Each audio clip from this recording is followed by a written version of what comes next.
Kalau kita takut gitu ya, kita mesti coba dong, mau nggak mau kita mesti lawan dong ketakutan Mhm. kita kan.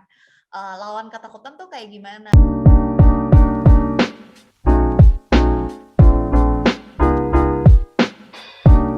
Oke, halo Group Spacer, kembali lagi di sini bersama aku Debbie dan Kak Jessica Kristalia.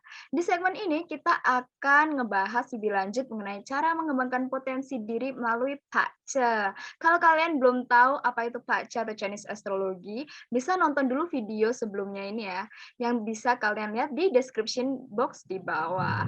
Oke, nih aku mau tanya nih ke Kak Jess, jadi kalau misalnya dari PACE kan kita bisa tahu karakter dan juga keberuntungan kita. Tapi kita juga bisa tahu nggak sih Kak, potensi diri kita dan mungkin yang lebih pentingnya lagi cara memaksimalkannya?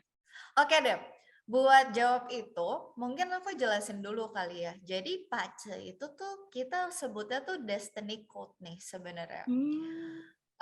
Dia tuh peta, di mana peta ini nunjukin gitu, kita tuh basically orangnya kayak gimana gitu. Nah, tapi kayak misalnya kalau kita mau mencapai destiny kita gitu kan ya, ini kan pasti ada faktor-faktor lainnya kan Dep. Nah, ada yang namanya kalau di Pace kita tuh kenal 3 hoki lah, hoki langit, hoki bumi, sama hoki manusia gitu ya.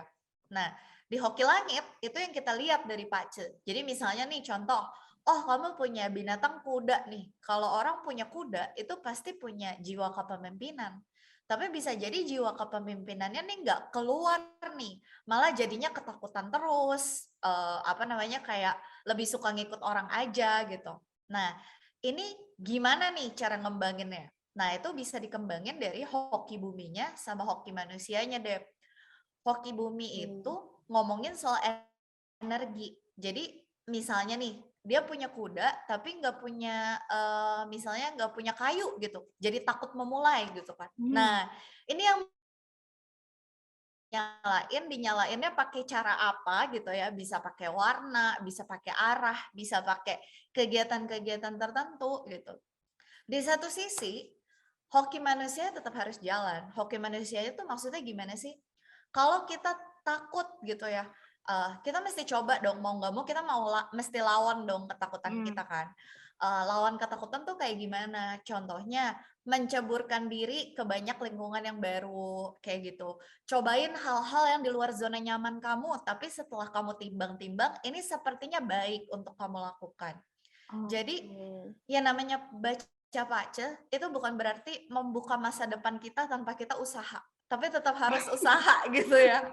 Gitu deh, Oke, heeh. jadi yang kalau misalnya nggak beruntung ya jangan nyerah juga gitu ya? Betul, karena semuanya bisa distrategiin lah gitu. Oke oke. Wah, jadi paham nih. Jadi dengan Pak C ini kita bisa menemukan mungkin potensi diri kita yang terpendam begitu ya, Kak Jas? Betul, Oke. sama kalau yang jelek-jelek pun jadi tahu kan. Jadi misalnya, oh ternyata aku punya potensi keras kepala ya, ternyata aku punya potensi susah berubah ya, susah dengerin Oke. orang ya.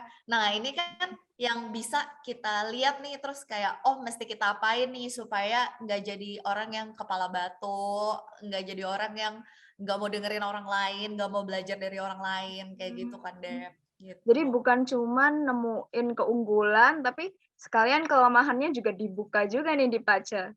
Pasti pasti, berkembang dong, kan kita maunya berkembang gitu. Bener bener, berkembang ya.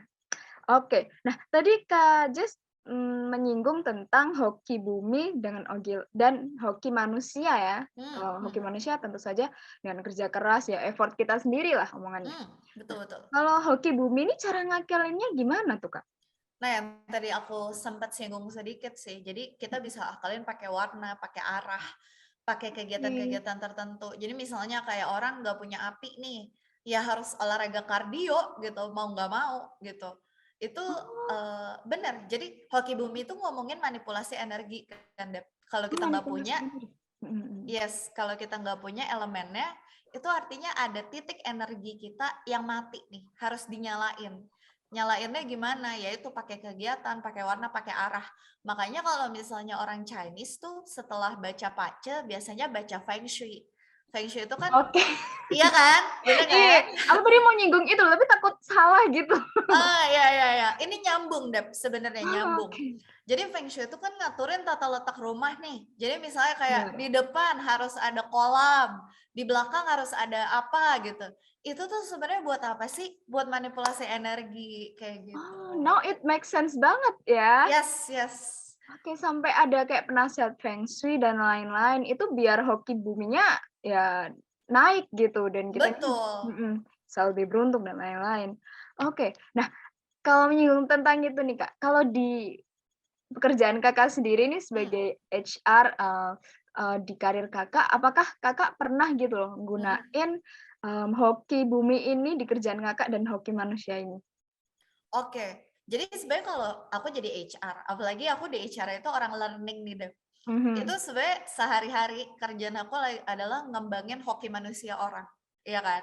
Bener juga ya. Iya kan? Iya kan? Jadi misalnya nih orang susah komunikasi gitu, aku ngajarin effective communication. Itu kan sebenarnya buat ngembangin hoki manusia, iya kan? Mhm. Nah, tapi kalau penerapan hoki bumi itu sebenarnya lebih dipakai ke diri sendiri sih sama jadi misalnya gini nih, aku kebetulan kurang api nih Dep, makanya hari ini walaupun baju aku hitam, anting aku merah gitu. Oh, Gitu kan, iya manipulasi kan? energi gitu ya. Betul, biar on terus gitu. Nah, Mmm, tapi di satu sisi kadang kalau misalnya kita punya tim, terus kita mau baca satu tim gitu ya, mhm. kita jadi tahu nih orang kurangnya apa. Oh, yang ini bisa clash sama yang ini. Kalau clash sama ini gimana combine-nya? Oh, yang ini ternyata dia melengkapi yang ini kayak gitu. Jadi sebenarnya Wah, kalau mau dibaca sebagai satu tim, satu family, atau misal kamu punya pacar gitu ya, mau dibaca bareng pasangan, itu tuh bisa banget. Karena sebenarnya hoki bumi, kalau kita nggak bikin sendiri, itu sebenarnya bisa dikasih sama orang yang kerja sama kita. Jadi misalnya, oke. Debbie metal, Mhm, misalnya nih, metalnya metal lemah gitu. Metal mhm. lemah butuh tambahan metal. Jessica nih metal kuat nih Deb, misalnya. Oh, Terus kalau kita oke. kerja bareng, sebenarnya aku memberi energi ke kamu, memberi energi baik ke kamu. Debbie nih naik karena kerja bareng Jessica, kayak gitu. Lebih Oh, balance lah, gitu. oke oke. Oke, jadi kita bisa, mungkin, kita datain ya coworkers kita ini tanggal lahirnya berapa, terus ininya gimana, Ya, bisa ya. gitu. Kalau mau Oke. dibaca bareng tim, itu enak banget sih sebenarnya. Mhm. Oke, jadi kalau aku pahami hoki bumi ini datang dari luar diri kita ya, Kak, dan kita bisa akalin itu juga. Kalau misalnya mungkin kalau yang aku tahu ya, kalau misalnya elemen fire pakai bajunya yang kalau elemen fire lemah bisa pakai baju yang merah biar lebih kuat lagi.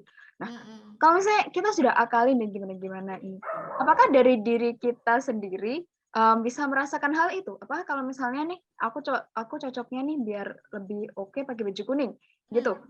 Nah, apakah Mhm. dari di dalam diri sendiri bisa berasa kayak lebih semangat atau bagaimana gitu, Kak? Oke, yang namanya energi gitu ya, orang tuh Mhm. bisa peka energi, bisa tidak peka energi gitu. Mmm, Tapi kalau yang nggak peka energi pun Dep, lama-lama akan ngerasa kok gitu. Kebetulan aku waktu pertama kali belajar astrologi gitu ya, itu aku banyak belajar juga ilmu-ilmu energi lain nih, kayak misalnya vibrational healing, meditasi, dan lain-lain. Sampai akhirnya aku peka energi. Eee, dulu tuh nggak ngerti gitu kayak, oh disuruh pakai baju merah terus sebenarnya efeknya apa sih gitu, kayak, ya udah pakai aja karena katanya bagus gitu nggak kan. ada ruginya juga ya. Betul, tapi setelah peka energi, jadi berasa banget kayak kalau misalnya tadinya kerja dari jam 8 pagi sampai 5 sore, jam 5 tuh udah melewat gitu ya. Sekarang terima klien sampai jam 11 malam, ngomongnya bisa masih on fire kayak gini deh, gitu. Waduh waduh, berpengaruh Iya. banget dong. Ngaruh banget gitu ya. Nah, tapi yang namanya benerin energi kan nggak cepat ya, Dep, ya, gitu. Kayak Mhm. misalnya, kamu mau pakai baju merah nih, ya udah pakainya tiap hari. Nah, nanti setelah kamu tiap hari pakai atau misalnya mulai beli botol minum warna merah, minum dari tempat yang berwarna merah, kayak gitu kan. Atau misalnya kamu pakai apa nih, handphone kamu yang setiap hari kamu pegang, kamu casing warna merah gitu. Contoh nih kalau dia nggak punya api ya, atau apinya kurang kencang lah gitu. Nah, nanti lama-lama jadi berasanya itu kita tahu dari mana sih kalau kita tuh balance, berasanya itu adalah kita lebih siap lah ngejalanin hidup Mmm. gitu. kayak lebih sehat, lebih jarang sakit gitu ya. Terus kalau misalnya kita kena masalah yang tadinya emosinya bisa goyang banget gitu, yang kayak bisa marah berhari-hari, atau misalnya kayak bisa nangis sampai kejar gitu. Kita jadi cuma kayak, oh oke gitu, ini just another problem, mari kita hadapi gitu. Jadi lebih ready lah, Dep, Oke, oke, gitu. mantap, mantap. Nah, tadi Yes. Kakak pernah singgung juga tentang yang api lemah dan lain-lain. Nah, aku juga baca nih Kak, ada ternyata ada paca yang weak dan ada paca yang strong atau yang lemah dan yang kuat. Nah, itu Mm. gimana tuh Kak penjelasannya?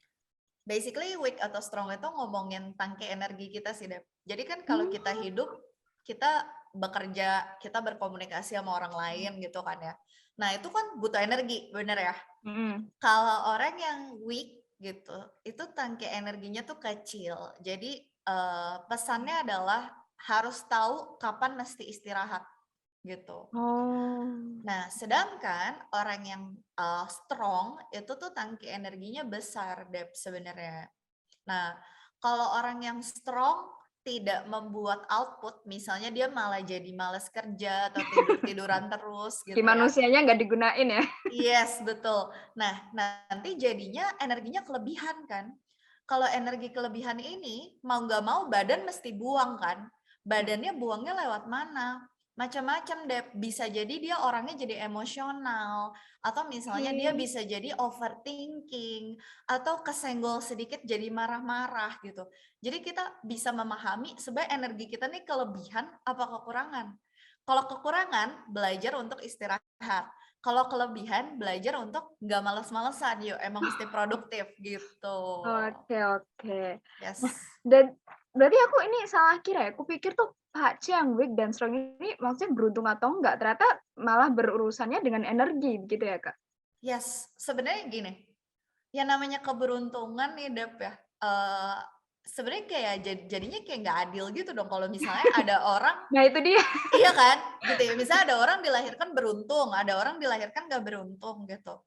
Terus tapi kan kita sebagai manusia dikasih macam-macam nih yang kayak misalnya Mhm, kepintaran lah, kita dikasih hati nurani lah, dikasih akal budi lah, mhm. macam-macam gitu. Terus masa kita nggak bisa ngubah nasib kita sih gitu. Nah, jadi pacek kuat atau lemah itu basically bukan tentang keberuntungannya, tapi sebenarnya kita jadi ngerti nih, untuk mencapai keberuntungan itu, kita effortnya tuh harus kayak gimana gitu. Supaya kita bisa maksimal lah, bisa efektif lah Dep gitu. Kalau misalnya orang badan lemah, udah tahu energinya cepet habis gitu ya. Tidurlah sehari 8 jam supaya besoknya kerjanya efektif gitu. Kalau misalnya dia udah badan lemah, kerja sehari 9 jam, abis itu malam-malam bukannya tidur, malah nonton Netflix sampai jam 4 pagi, besok jam 8 pagi udah kerja lagi, dijamin burnout, KO deh. sakit. Iya. Iya, pasti gitu, gitu. Tapi keberuntungan mah bisa kita buat, Dep, gitu. Oke, jadi Pak Aceh ini bukan jadi acuan kamu beruntung atau enggak, tapi malah jadi acuan gimana nih cara ngakalin, hidup kita biar lebih oke gitu ke Iya, depannya. betul. Biar jadi manusia yang efektif, Dep, gitu. Oke, oke. Nah, Yes. wah menarik banget nih aku udah mengerti tentang pace dan juga cara ngembanginnya lewat pace, ngembangin diri lewat pace ini. Nah, buat Kak Yes. Jess sendiri apakah ada nih pesan-pesan buat orang-orang yang pengen nih mengetahui dan mengembangkan potensi dirinya melalui pace? Oke, jadi, then again gitu ya, aku mau highlight yang masalah ini sih Dep, pesan terakhirnya mungkin kayak lebih ke arah, yang namanya kita baca astrologi. Astrologi Mhm. manapun Dep, even astrologi western. Kalau misal kamu, sempat jalan-jalan ke India mungkin suatu hari, di sana astrologinya juga kenceng gitu. Astrologi Hindu, astrologi Chinese, dan lain-lain. Kita tuh mesti tahu bahwa yang dibuka, itu cuma peta destiny kita. Kita bisa hoki, kita bisa kurang hoki. Tapi kalau misalnya kita hoki, nggak diusahakan, akhirnya jadi nggak hoki. Oke. Kalau kita kurang hoki, kita berusaha gitu ya, kita bisa jadi orang yang hoki Oke. gitu. Jadi iya, jadi percaya sama kemampuan manusia gitu, jangan percaya sama astrologinya gitu. Astrologi itu cuma peta lah, awal lah, pintunya doang gitu. Bantu doang lah ya. Yes, yes, alat lah, alat untuk paham kamu tuh kayak gimana. Tapi gimana kamu sukses dalam hidup, itu semua ada di tangan kamu, nasib itu ada di tangan kamu, gitu. Wih, mantap banget nih, Kak. Aku aku ngerasa keren juga barusan. Oh gitu ya? Dia spontan loh ya. Iya, betul betul. Aku mau ngingetin lagi nih buat yang pengen dibaca-bacanya, pengen tahu nih kayaknya kira-kira nih potensi diri yang terpendam nih apa, mungkin aja kamu menemukan sesuatu yang tidak kamu duga-duga ya. Yes. Bisa langsung lihat juga di description box, akan kita tag juga Kak Jessica Kristalianya. Dan mungkin segmen mengenai Pak C ini sampai di sini dulu, dan Yes. thank you banget ya Kak Jess yang udah hadir di sini, memberikan banyak banget insight-insight yang menarik dan juga berguna buat Growth Spacer, dan thank you buat yang kalian yang udah dengerin, semoga, bisa aku yakin sih bisa membawa, manfaat lah bagi kaliannya sendiri. Oke, thank you and sampai jumpa di podcast selanjutnya. Dadah teman-teman, thank you. Bye-bye.